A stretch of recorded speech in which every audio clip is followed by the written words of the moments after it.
इतिहास लिखा है इसमें, कुछ खास छिपा है इसमें। इतिहास लिखा है इसमें, कुछ खास छिपा है इसमें। मर्यादा है, कोई वादा है, विश्वास रखा है इसमें। सात फेरों से मिला ये तो उपहार है। मेरा श्रृंगार है, मेरा श्रृंगार है, मेरा श्रृंगार है, मेरा श्रृंगार है। मंगलसूत्र, मंगलसूत्र, मंगलसूत्र, मंगलसूत्र, मंगलसूत्र, मंगलसूत्र,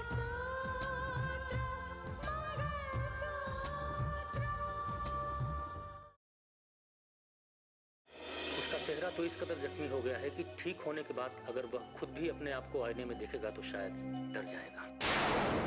राकेश का दिमाग में ऐसा आग भर देंगे हम, ऐसा आग भर देंगे जिसमें सब के सब जल के भस्म हो जाएंगे। कहीं ऐसा तो नहीं कि रितिका को उस घर में भेजकर हमारी जिम्मेदारियां कम नहीं और बढ़ गई है?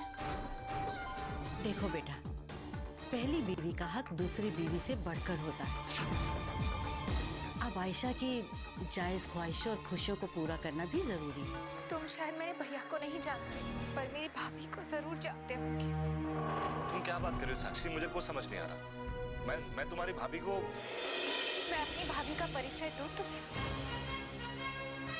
वो कलेक्टर है।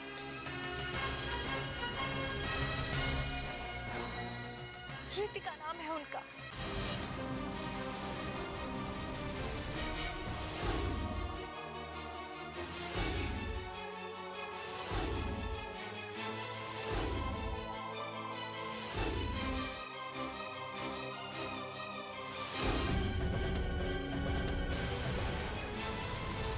पहली बार ये बात जानने के बाद मैं भी तुम्हारी तरह खामोश हो गई थी राहुल।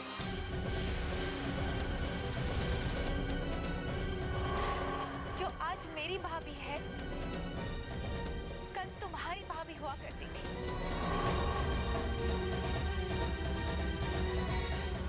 इन्हीं के साथ तुम्हारे रिश्ते की बात भी हुई थी, लेकिन मेरी वजह से तुमने इस रिश्ते से मना कर दिया। हाँ साक्षी, ये सही है। मैं अगर तुमसे प्यार करता हूँ तो मैं किसी और से शादी कैसे कर सकता हूँ? मेरी ही वजह से सही, लेकिन मेरे भैया को तो अपनी खुशियां मिल गई। कितनी अजीब बात है ना राहुल, कि मैं तुमसे रिश्ता जोड़ना चाहती थी, लेकिन अगर इस तरह से देखा जाए तो हमारा रिश्ता तो ऑलरेडी जुड़ा हुआ है। जो भी हो साक्षी, चाहे जितने रिश्ते सामने आए, मैंने तुमसे प्यार किया है। और तुम भी खुद को तैयार रखना, हमारी शादी जल्द होगी, बहुत जल्द।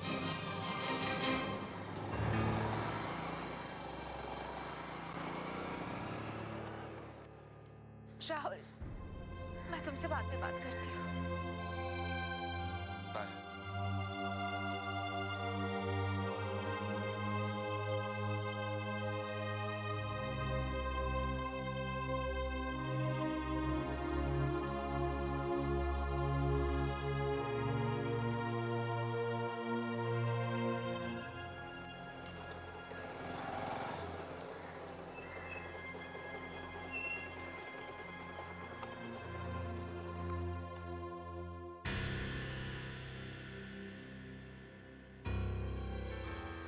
हाय साक्षी। हाय रोहित, क्या बात है? तुम मुझसे मिलना चाहते थे? Something urgent? अरे ऑब्वियसली यार, अगर मैं तुमसे मिलना चाहता हूँ तो कोई ना कोई बात तो होगी, और हम इस तरह से रोड पे बात तो नहीं कर सकते। अगर तुम बोले तो कहीं चले। कहीं और? कहाँ? जहाँ तुम बोलो। चलो।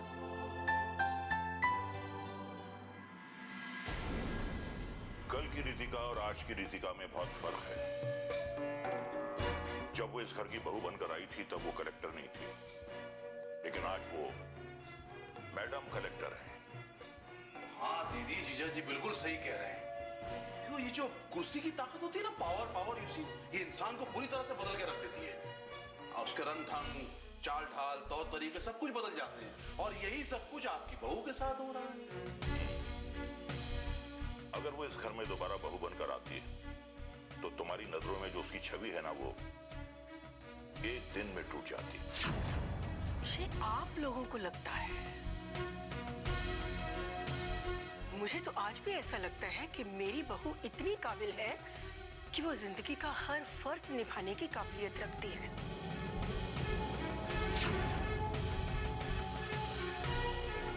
कितने अफसोस की बात है दीदी कि आप उसे समझकर भी समझना नहीं चाहती।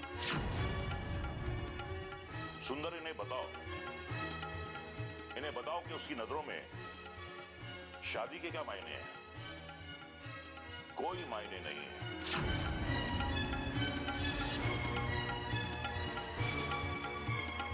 वरना शादी के रोज छुट्टी होने के बावजूद वो अस्पताल में मरीजों को देखने नहीं जाती। मेरी समझ में एक बात नहीं आ रही कि आप उसकी बुराई कर रहे हैं या तारीफ। आपकी बातों से तो ऐसा लग रहा है कि इंसानियत और फर्ज निभाने का जज्बा सिर्फ उसी में है।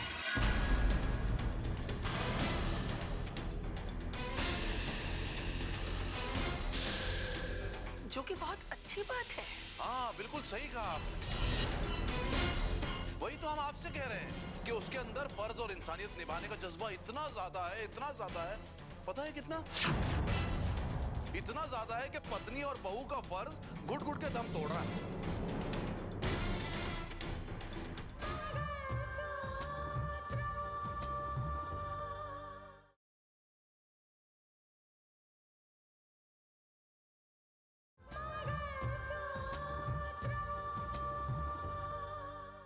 इतना ज्यादा है कि पत्नी और बहू का फर्ज घुट घुट के दम तोड़ रहा है।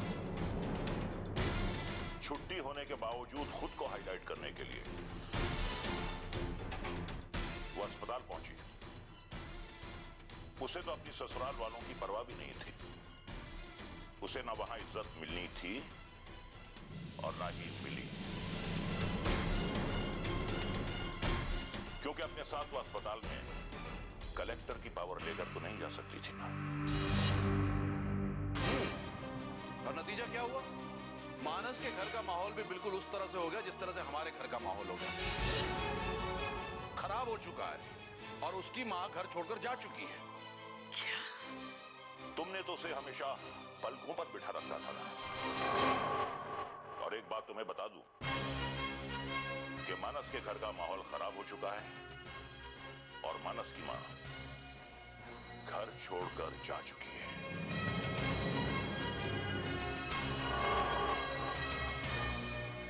दीदी आप यकीन माने या ना माने, लेकिन आपकी बहू पूरी तरह बदल चुकी है। क्या कहूं, जाने तो कह देता हूं। सच कहूं तो रितिका बहू बनने लायक ही नहीं रही। अच्छा हुआ कि राहुल ने शादी करने से इनकार कर दिया। बहुत घमंड था उसे अपने आप पर। अब तो राहुल की शादी वहीं होगी जहां वो चाहेगा।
देख रहे हो? अपने ख्वाबों को देख रहा हूँ और बस जी चाहता है तुम्हें देखता ही रहूं।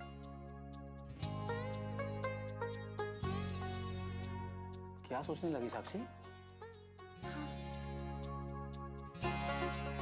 कुछ नहीं। कुछ तो है, बोलो क्या सोच रही हो? बस यही सोच रही हूँ कि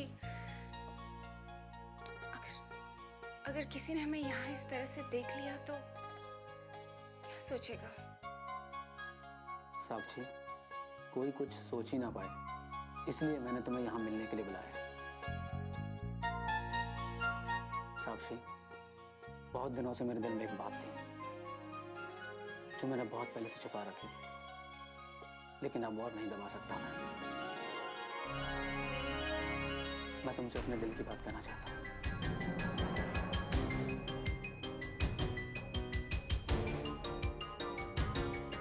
क्या तुम्हें मेरी बात पसंद नहीं आई? ऐसी बात नहीं है रोहित। तुम जो कहना चाहते हो वो मैंने तुम्हारी आंखों में देख लिया है।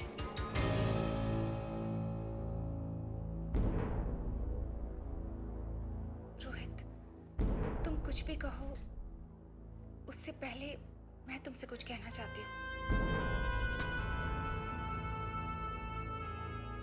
एक ऐसी सच्चाई बताना चाहती हूँ जिसे सुनने के बाद अगर तुम मुझे कुछ भी कहना चाहो, कह सकते हो।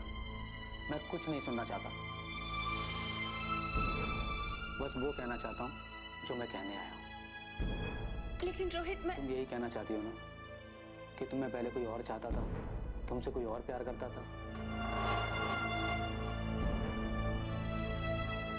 साक्षी, मैं भी कई लड़कियों से दोस्ती कर चुका हूँ, लेकिन वो पुरानी सब बातें पुरानी हैं। मैं उनको ना जानना चाहता हूँ, ना समझना चाहता हूँ। मैं सिर्फ तुमसे ये कहना चाहता हूँ कि मैं तुमसे प्यार करता हूँ।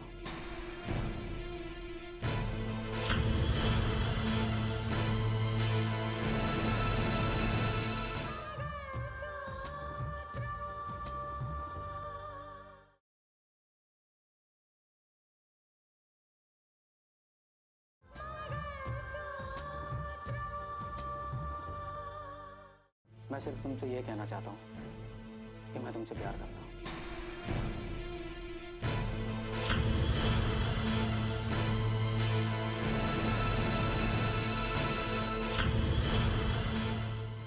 लेकिन मैं तुमसे वादा करता हूँ, मेरी जिंदगी में तुम्हारे अलावा कोई और नहीं आएगी। क्या तुम्हें मेरा प्यार कबूल है?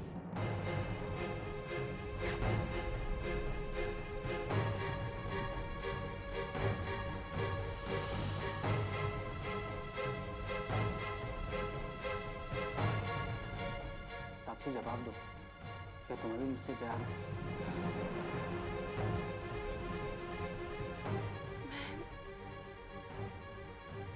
रोहित,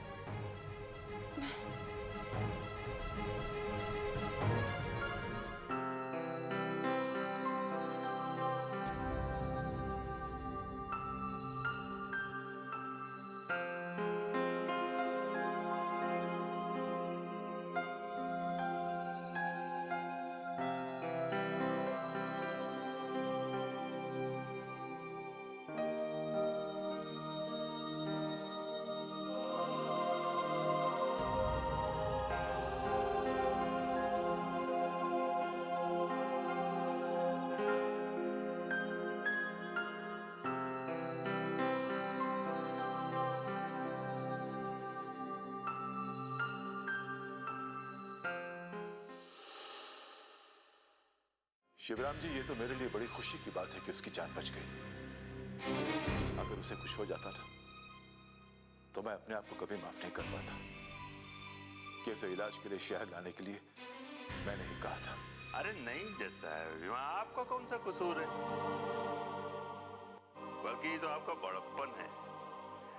वैसे ऊपर वाले की यही मर्जी थी कि उसकी जान आपके हाथों बचे। जैसा श्रीधर को ये बात बताई थी, वो काफी परेशान है इस बात को लेके कि इलाज पे जो खर्चा आएगा वो कहाँ से पूरा होगा। इलाज लंबा चलेगा? आप कहें तो मैं डॉक्टर से बात करूं। नहीं, वैसे डॉक्टर से तो मैंने बात किया था। वो कह रहे थे कि एक्सीडेंट में असल में अर्जुन का चेहरा बहुत बुरी तरह से खराब हो गया है, तो प्लास्टिक सर्जरी करनी पड़ेगी। क्या? हाँ जज साहब, वैसे खर्चा तो अच्छा खासा आएगा। हमने थोड़ा बहुत इंतजाम तो मैं कर लूंगा, लेकिन जैसा आपको भी कुछ मदद करनी पड़ेगी। आप बिल्कुल चिंता ना करें शिवराम जी, उसकी प्लास्टिक सर्जरी के लिए जो भी खर्चा होगा ना, वो खर्चा मैं उठाऊंगा। अरे जज साहब, मैं कैसे आपका धन्यवाद करूं? आपसे यही उम्मीद थी हमको। शिवराम जी, ऊपर वाला जो करवाता है ना, इंसान वही करता है। अरे मैं क्या किसी की मदद कर सकता हूं? कभी कभी हालात कुछ ऐसे बनते हैं कि हमें किसी की मदद करनी पड़ती है या किसी की मदद लेनी पड़ती है।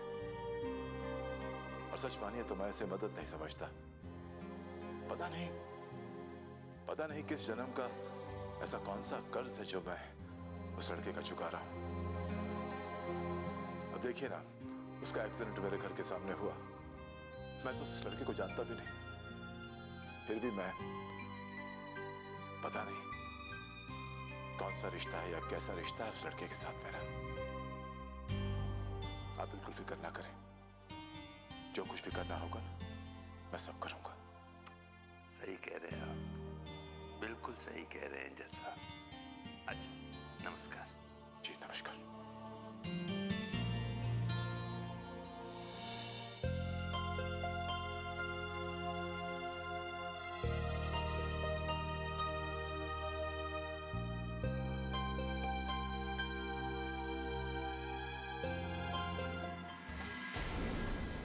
मेरी समझ में ये नहीं आ रहा है, आखिर ये चाहते क्या है?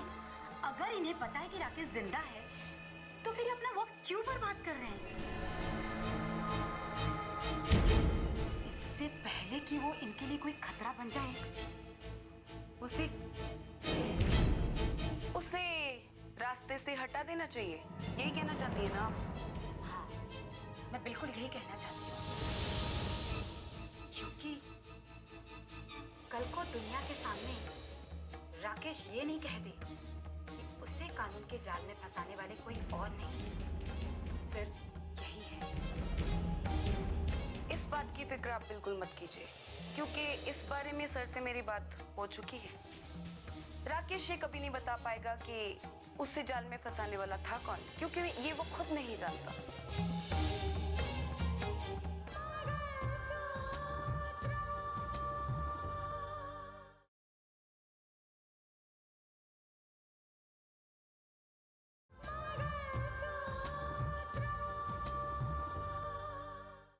राकेश ये कभी नहीं बता पाएगा कि उसे जाल में फंसाने वाला था कौन, क्योंकि ये वो खुद नहीं जानता। ये तो सर ही समझ सकते हैं कि आखिर वो चाहते क्या हैं। नहीं तो उनके पास एक सीधा रास्ता था, वो राकेश के जिंदा होने की खबर कानून तक पहुंचा देते और कानून अपना काम करता।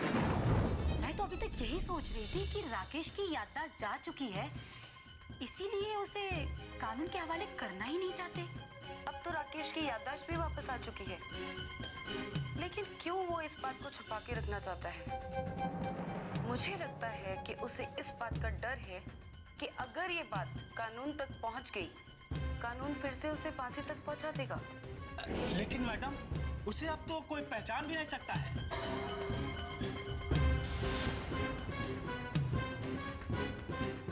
उसका चेहरा पूरी तरह खराब हो चुका है। इलाज होने के बाद चेहरा पूरी तरह बदल चुका होगा। हाँ, बिल्कुल ऐसा ही होने वाला है। साहब जी कहाँ हैं? मुझे उनसे कुछ जरूरी बात करनी है। वो तो कहीं बाहर गए हुए हैं, लेकिन तुम्हारे लिए एक खास काम सौंप के गए हैं। खास काम? वो खास काम ये है कि राकेश के ट्रीटमेंट के बाद उसका चेहरा बदल चुका होगा।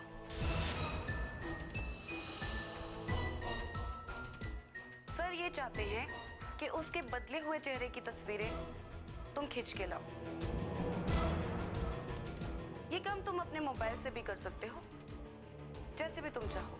हाँ हाँ कर सकता हूँ, लेकिन नए चेहरे की तस्वीर लेकर साहब जी करेंगे क्या? उस पे फूल माला चढ़ाएंगे। क्या? हमें उसकी तस्वीर इसलिए चाहिए ताकि चाहे दुनिया उसे ना पहचान सके, कम से कम हम तो उसे पहचान सकेंगे। अच्छा ठीक है, मैं ये काम कर दूंगा। तुम सिर्फ अपने काम को अंजाम दो और एक बात का ख्याल रखना, रितिका और उसके परिवार से दूर ही रहो तो अच्छा है, ठीक है? अब तुम जाओ। जी मैडम।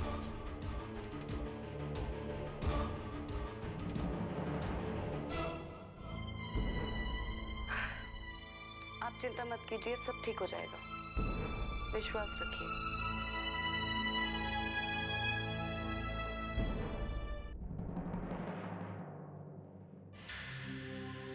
समझ में नहीं आ रहा कि क्या करूं।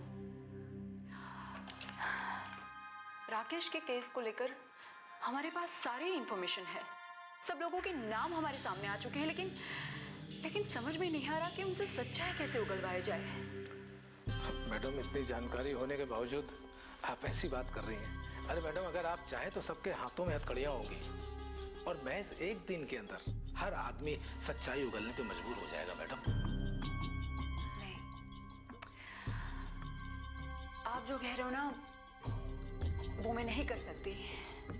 मैं कानून के दायरे से बाहर जाकर कुछ भी नहीं करना चाहती हूँ, और फिर इस केस में मैं अपने पावर या अपनी पोजीशन का इस्तेमाल भी नहीं करना चाहती हूँ, लेकिन समझ में नहीं आ रहा है कि करूँ तो क्या करूँ। मैडम फिर तो बड़े अफसोस के साथ ये बात कहनी पड़ रही है कि इस केस में न जाने कितना वक्त लग जाएगा।